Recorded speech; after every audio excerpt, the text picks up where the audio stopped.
Gorakhpur link expressway मुख्य रूप से उत्तर प्रदेश के कितने जिलों से होकर गुजरती है? इसका करेक्ट आंसर है 4। गोरखपुर लिंक एक्सप्रेसवे मुख्य रूप से उत्तर प्रदेश के 4 जिलों से होकर गुजरती है। ये 4 जिले हैं गोरखपुर, संत कबीर नगर, अंबेडकर नगर और आजमगढ़। उत्तर प्रदेश के मुख्यमंत्री ने 20 जून 2025 को इस एक्सप्रेसवे का उद्घाटन किया। यह पूरी तरह से नियंत्रित 4 लेन वाला एक्सप्रेसवे भविष्य में 6 लेन का विस्तार करने के लिए डिज़ाइन किया गया है। भूमि अधिग्रहण सहित इस परियोजना की लागत लगभग 7,283.28 करोड़ रुपए है। इस एक्सप्रेसवे की लंबाई 91.35 किलोमीटर है और यह उत्तर प्रदेश के एक्सप्रेसवे स्टेट के विजन का हिस्सा है और इसे क्षेत्रीय संपर्क, निवेश और औद्योगिक विकास को गति देने के लिए बनाया गया है। यह पूर्वांचल में बुनियादी ढांचे और आर्थिक पुनरुत्थान की दिशा में उत्तर प्रदेश की व्यापक पहल का हिस्सा है। यह परियोजना कनेक्टिविटी और क्षेत्रीय विकास को बढ़ावा देने के प्रयासों को दर्शाती है। वर्तमान में उत्तर प्रदेश में 3 प्रमुख चालू एक्सप्रेसवे हैं, जिनमें शामिल है Purvanchal expressway 340 kilometre, Bundelkhand expressway 300 kilometre और गोरखपुर लिंक एक्सप्रेसवे 91.35 किलोमीटर। इसके अलावा 6 अन्य एक्सप्रेसवे पर कार्य जारी है। नीरज चोपड़ा ने 2025 के पेरिस डायमंड लीग में स्वर्ण पदक जीता। वे किस खेल से संबंधित हैं? इसका करेक्ट आंसर है भाला फेंक। भाला फेंक खिलाड़ी नीरज चोपड़ा ने 2025 पेरिस डायमंड लीग में स्वर्ण जीता। इन्होंने 88.16 मीटर का थ्रो करके यह जीत हासिल की। यह उनकी 2023 के बाद पहली डायमंड लीग जीत है और इन्होंने लॉजन डायमंड लीग 2023 में 87.66 मीटर थ्रो करके यह जीत हासिल की थी। अब यह 2 वर्षों बाद उनकी यह पहली बड़ी जीत है। नीरज चोपड़ा टोक्यो 2020 ओलंपिक के स्वर्ण पदक विजेता हैं। इस जीत ने उन्हें दुनिया के शीर्ष भाला फेंक खिलाड़ियों में शीर्ष स्थान दिलाया है। नीरज ने अपनी पहली कोशिश में 88.16 मीटर का थ्रो किया और यहीं पर उन्होंने प्रतियोगिता जीत ली।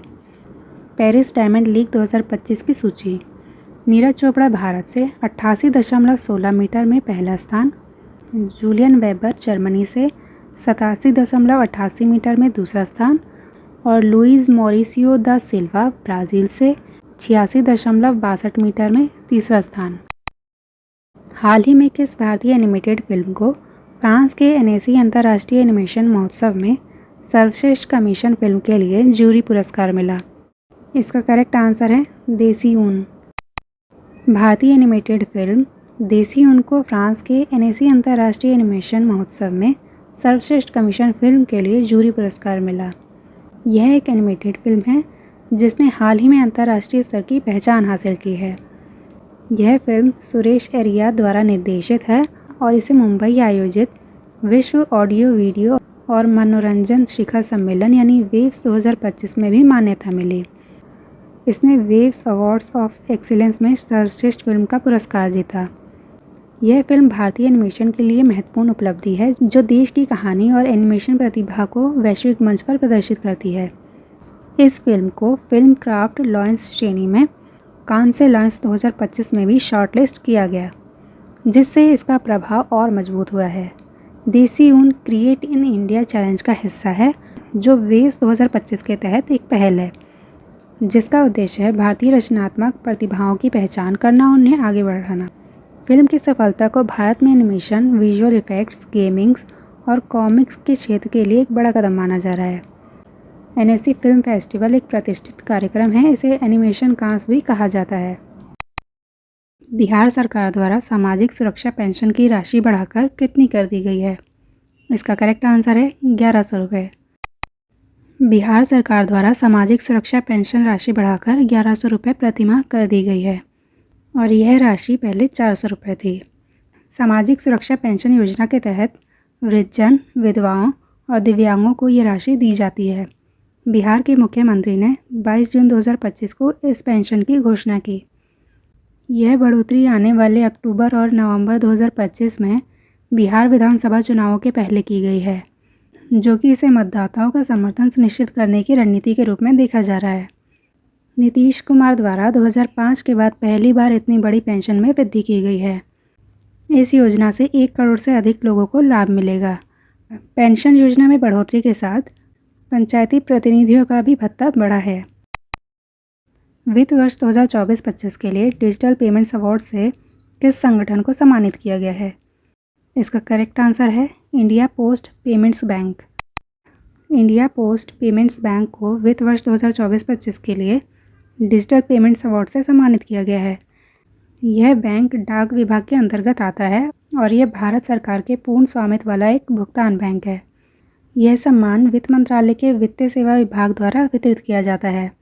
इंडिया पोस्ट पेमेंट बैंक को देश भर में विशेष रूप से ग्रामीण और पिछड़े क्षेत्रों में डिजिटल वित्तीय सेवाओं के प्रसार और समावेशी बैंकिंग को बढ़ावा देने के लिए उत्कृष्ट प्रदर्शन है। इस बैंक को वित्त वर्ष 2023-24 के लिए अपने प्रदर्शन के लिए विशेष उल्लेख पुरस्कार भी मिला था। भारतीय नौसेना में शामिल होने वाला INS तमाल अंतिम ऐसा युद्धपोत है जिसका निर्माण विदेश में हुआ है। यह किस देश द्वारा निर्मित है? इसका करेक्ट आंसर है रूस। भारतीय नौसेना में शामिल होने वाला INS तमाल अंतिम ऐसा युद्धपोत है जिसका निर्माण विदेश में हुआ है और यह रूस द्वारा निर्मित है। 1 जुलाई 2025 को इसे भारतीय नौसेना द्वारा कमीशन किया गया। यह तलवार श्रेणी के फ्रिगेट का 8वां जहाज है और भारतीय नौसेना द्वारा ऑर्डर किए गए इस श्रेणी के फ्रिगेट के तीसरे बैच का दूसरा जहाज है। भारत द्वारा रूस के साथ पिछले 2 दशकों से हो रहे युद्धपोत आयात के युग का अब औपचारिक रूप से समापन होगा। अब से INS तमाल के बाद से कोई विदेशी युद्धपोत नहीं खरीदा जाएगा। गोवा शिपयार्ड लिमिटेड में इसी श्रेणी के 2 फ्रिगेट जहाज रूसी सहयोग से निर्माणाधीन हैं। INS तमाल की विशेषताएं। INS तमाल की लंबाई 125 मीटर है और इसका वजन 3900 टन है। इसकी क्रू क्षमता 250 से अधिक नौसैनिक रखने की है। साथ ही इसका डिज़ाइन स्टीलथ तकनीक से लैस है जो रडार पर पकड़ में मुश्किल है। हालिया वैश्विक आर्थिक आंकड़ों के अनुसार किस संपत्ति ने यूरो को पीछे छोड़ वैश्विक भंडार संपत्ति में दूसरा स्थान प्राप्त किया है? इसका करेक्ट आंसर है सोना। हालिया वैश्विक आर्थिक आंकड़ों के अनुसार सोना यूरो को पीछे छोड़ वैश्विक भंडार संपत्तियों में दूसरे स्थान पर पहुंच गया है। यूरोपीय सेंट्रल बैंक की जून 2025 की रिपोर्ट में यह साझा किया गया। विश्व भर के केंद्रीय बैंकों ने भू राजनीतिक तनाव, महंगाई की चिंता और प्रमुख मुद्राओं के विश्वसनीयता को लेकर संदेह के चलते अपनी स्वर्ण होल्डिंग में तेज़ी से वृद्धि की है। हालांकि अब संकेत मिल रहे हैं कि ये खरीदारी की होड़ धीरे धीरे थम सकती है, जो वैश्विक आरक्षित रणनीति में बदलाव को दर्शाता है। यूरोपीय सेंट्रल बैंक की जून 2025 की रिपोर्ट वैश्विक भंडार संरचना में एक बहुत बड़े बदलाव को सामने लेकर आई है। सोना, जो परंपरागत रूप से एक सुरक्षित संपत्ति मानी जाती थी, वह अब यूरो से भी अधिक हिस्सेदारी प्राप्त कर चुकी है। सोने के भंडार की हिस्सेदारी 2023 में 16.5% के लगभग थी, जो 2024 में बढ़कर 19% हो गई है और वहीं यूरो गिरकर 16% पर पहुंच गया है। अमेरिकी डॉलर अभी भी 47% की हिस्सेदारी के साथ शीर्ष पर बना हुआ है। वहीं केंद्रीय बैंक मांग अब वैश्विक स्वर्ण मांग का 20% से अधिक हो गया है, जो 1 दशक पहले से दुगनी है। विश्व में स्वर्ण भंडार 1960 के दशक के बाद से सबसे ऊंचे स्तर पर आ गया है। सोना, जिसे पहले परंपरागत रूप से मुद्रा जोखिम और महंगाई के बचाव के रूप में देखा जाता था, इस बदलाव का प्रमुख कारण रूस यूक्रेन युद्ध, वैश्विक महंगाई और अमेरिकी आर्थिक प्रतिबंधों ने सोने की मांग को तेज कर दिया है।